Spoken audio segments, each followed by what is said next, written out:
Hey everybody, JMac here in the third video in the series Building Optionality, where I share everything behind the scenes for building a new SaaS product related to options portfolio tracking. Right now we're still in the very early stages of basically building the audience. And this is actually a very challenging step, as we've talked about, something that is going to be a continual process, but something that right now is actually very difficult, to do. There's no easy shortcut path, and it's painstaking. So I want to review some of the things that I'm doing currently, but in this video I'm going to focus a little bit more on some questions that I've been getting, which is great. If you have questions along the way, please ask. Not only are they great feedback, but it gives me an opportunity to maybe come up with some fresh ideas as well. So I got some questions on the YouTube comments as well as on Twitter. So I'm going to use this video to go through some of those mostly because at this stage I'm pretty much still just building all the blog posts or writing all the blog posts to try to build that audience. So I am going to cover some of the steps that I'll be doing to kind of continue to build that, but it's still very early on in the stages. I'm not at a stage where I want to start writing code yet because I want to try to get a little bit of an audience going to make sure that that's something that I've kind of found a path towards and try to hit some of those goals that I outlined in the very first video. So I think in this video though, let's just take a look at some of the questions that came in, and then I'll talk about the future stuff. So this one will be a little bit shorter, but again, might allow us to address some of these questions that have come across. So a couple people actually had asked kind of what the process was for writing these blog posts. There's so much time that goes into writing a blog post actually, but the first step that I kind of take is I'll actually just dictate on the iPhone. I'll just kind of dictate as I have an idea, like just a total brain dump, like as much as I can. And you'll be surprised, this will actually give you, here's an example, I mean, this will actually give you several paragraphs. And then from there, the process is really to kind of proofread this, expand upon it, and then I'll take it from this notes format and put it into, the markdown format that'll actually be the final resting place for the blog. So I'll put it into Jigsaw, for example.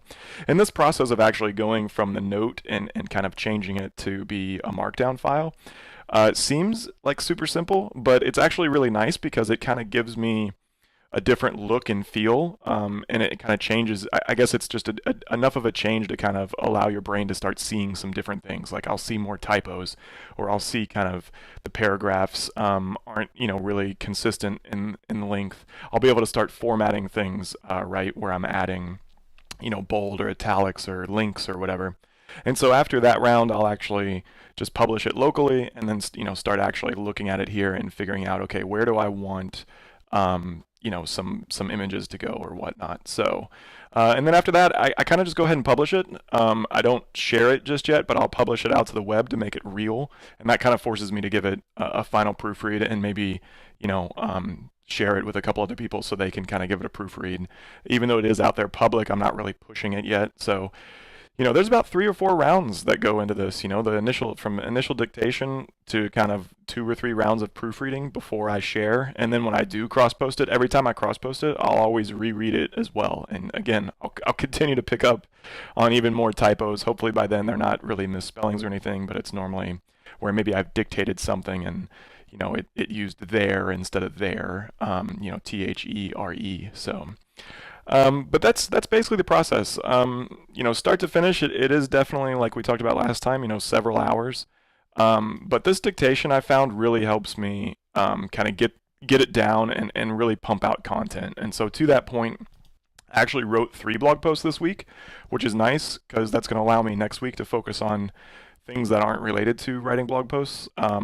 Because I'll have 3 more weeks worth, and that'll be that initial kind of 4 or 5 posts that I wanted to do, and at that point, we're going to take kind of a harsh measurement. So that's kind of the process for writing blog posts. How to grow Twitter followers.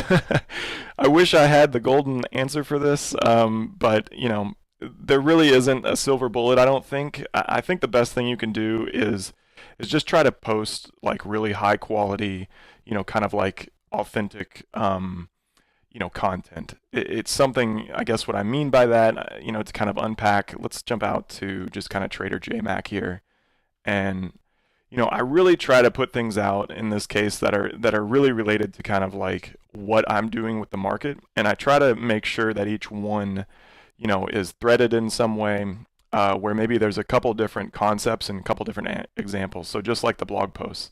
And right now, there's not a lot of Twitter followers, so these aren't getting a whole lot of activity. But you can't really look at it that way. You can't look at the fact right now with such few followers and such few people kind of sharing this content, really no one sharing this content. You kind of just have to keep hacking at it. So don't get discouraged just yet. But as you start to get more, followers, and as you start to get more interaction with these tweets, then you can kind of determine, okay, what tweets are kind of performing a little bit better than the others, right? And I think at that point, then maybe you can try to start catering and iterate on that approach. But right now, it is, to be fair, just a bit of a shot in the dark. So, it's that authenticity, it's that quality. I want to talk about what I'm doing. I don't want to, I want to make sure it's positive, and I want to make sure that it's helpful, right? And so that's kind of what I mean by authentic. It's my voice, it's consistent, and it's targeted, and it's aimed at being helpful to people that might be interested in trading or options trading. So that's kind of where I start. Again, no silver bullet, but I think if you stay on message and you stay consistent, and you try to put out stuff that helps, and you try to share your experiences, I think that you'll find that over time, that will work out. But it's a slow road. And to that point, I actually lost a few followers this week, which is fine. Again, it's all part of the process. There's going to be some churn, and again, I want to filter down this audience anyways.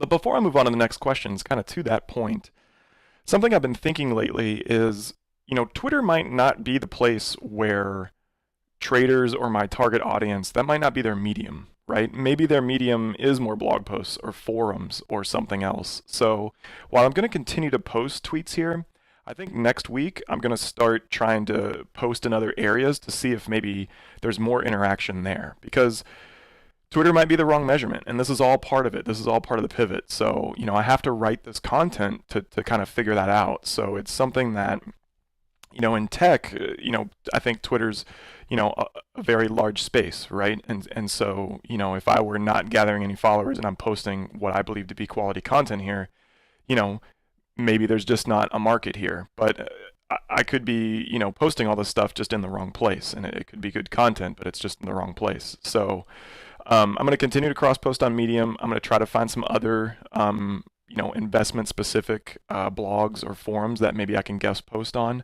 So that's kind of going to be my goal over the weekend, is to maybe find some other mediums, because right now I'm kind of shouting, in an empty room, I think. And it's one of those things where, this isn't going to give me anything, and it might not be the right measurement just yet. Maybe later I can drive people to follow me here and kind of build that audience as being an additional medium. But some industries, these aren't like tech, right? The investment industry might not be like tech, meaning that, Twitter just might not be the best medium to reach out to people. They may still be newsletters and forums and very particular blogs.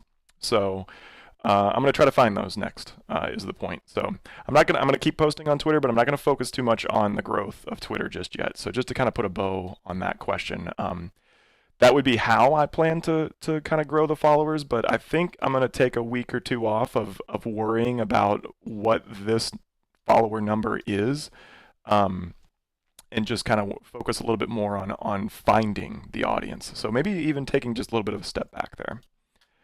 Another question I had is, people were recommending different places to kind of host content. So this is a little bit more on the technical side, but I had just published to a web server that was readily available, but there definitely are other formats out there. And I think in my technical write-up of kind of the last video, I talked about, you could push to GitHub Pages, you could push to Netlify. Long story short here is, I think these are great tools, but again, I'm kind of in that minimal effort stage. I don't really want to spend too much time on this. I want to spend time on, crafting content and finding my audience, than kind of messing around on the tech side just yet. So nothing against any of these services. They're probably great tools. I'm just personally not as familiar with them, so I don't want to spend the hour or two it takes to set them up on this new thing. I just want to write that rsync command and push it up to a server that I already know. It takes me 15 minutes to kind of get it all set up there. And it's pretty easy peasy. So again, nothing against these services. Eventually, I probably will look into these more, but I'm just not at a stage yet where, in my mind, it warrants the time spent to maybe set up with something new. If I already knew Netlify, then yeah, I probably totally would have put it there. So great suggestions and cool tools. Definitely check them out, but just not something I was ready for just yet. Okay. So let's see, setting up email and domain, again, super simple at this point, nothing fancy. I think I got the domain on GoDaddy, like Black Friday special, and for now I just kind of forwarded the email to my personal. I'm not getting, again, a lot of email really for anything right now. I just kind of used it to create the Twitter account and a couple other things that were purchased for the domain. So that's really the only reason I have it, but right now it's just being forwarded. And again, I'm pretty sure that's all through GoDaddy. I went into their DNS manager and pointed it at DigitalOcean, the server that I already had. And from there, it was all just web configuration. So nothing too crazy there, in my opinion, but that's kind of the process. Again, just bought the domain and then pointed it at one of the servers that I already owned, had the IP for. And as far as the email right now, I just have it forwarding to my personal email address. So it's really just kind of a facade, if you will.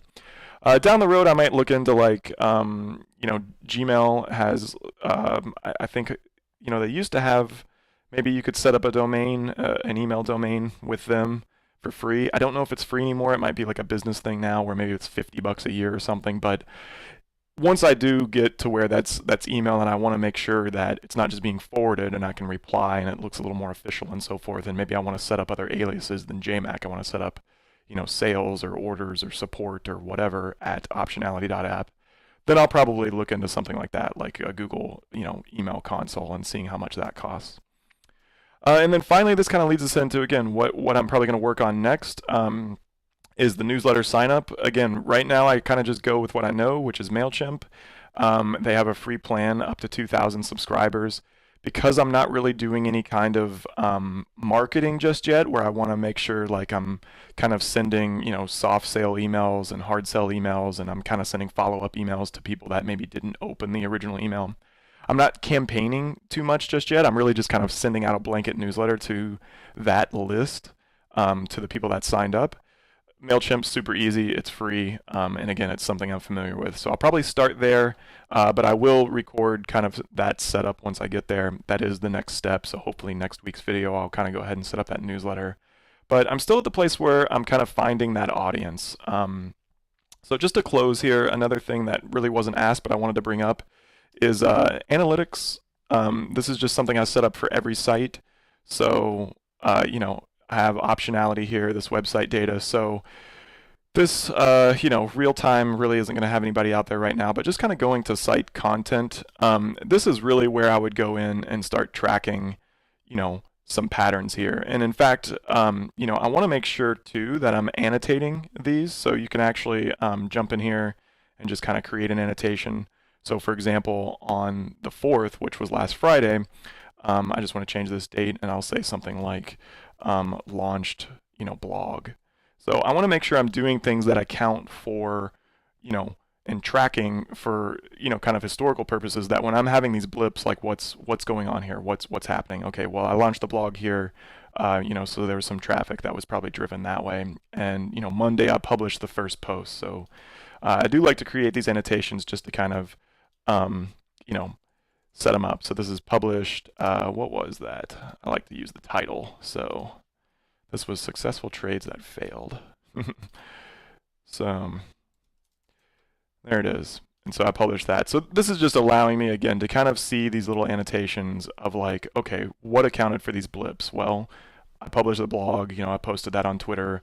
I cross-posted this on Monday. So again, not enough traffic to write home about, but, there are things that are happening when I am pushing. So that is somewhat encouraging. And then from there, I am getting a few visits a day. So not really great traffic by any means. But the fact that, I am able to share these and I do see upticks when they're being shared, at least means that traffic is being generated. So again, the next step is to find where best I generate that traffic. And I don't want to hit, I've been reluctant to kind of hit my target audiences full on, for example, in the investment community forums I'm part of, just because I wanted a little more content here. I don't want to send people here for um, one post, because that's something where if I have 3 or 4 posts, I'm gonna have a higher chance of like appealing to someone that linked over here. If I just have one post and that's not what they were interested in,